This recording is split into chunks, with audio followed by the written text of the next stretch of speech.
It was the night before Christmas, and the snow blanketed the small town like a cult.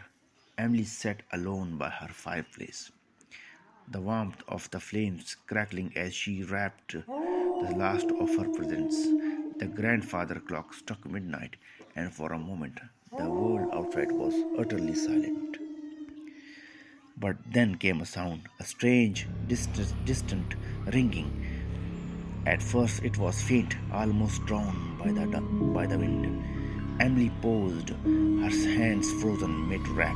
The sound grew louder, louder, louder, carrying a mournful, heavy tune, unlike the cheerful jingle of Christmas bells. Her heart quickened. It was coming from the forest behind her house, a place she rarely ventured, especially at night.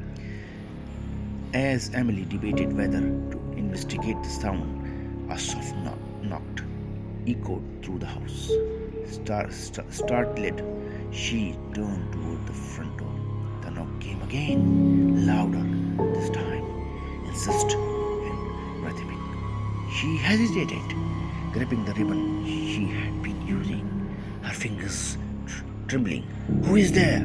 she called out, her voice breaking the eerie stillness.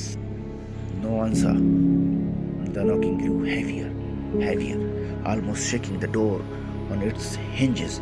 Summoning her courage, Emily peered through the peephole. At first, she saw only darkness, but then, emerging from the shadows, was a tall, cloaked figure. It rose, whether black or tattered. It held a bell in one skeleton hand. The figure didn't move. Its presence radiating a cold that seeped into her bones. Panicked, Emily stumbled back from the door, her mind racing. Her grandmother's old stories of the Yule Rat crept into her thoughts. The rat, an ancient spirit of judgment, was said to visit those who had lost their way, those consumed by selfishness and greed. The knocking abruptly stopped, leaving an eerie silence. Emily tried to steady her breathing, convincing herself it was just her imagination. But when she turned toward the living room, her blood ran cold. The figure was inside. Oh God! Standing by the Christmas tree, the rat's skeletal hand glided over the ornaments. These firelight flickered, casting sinister shadows across its hollow face. The words were its eyes should have been seamed and pierced through her. "You have forgotten," the rat rasped, its voice chilling whisper like dry leaves scraping the ground.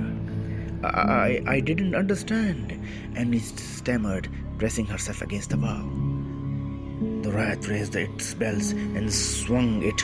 The mournful clang was deafening, reverberating through her very soul. Suddenly, her surroundings twisted and blurred. Visions flooded her mind, moments she said long buried.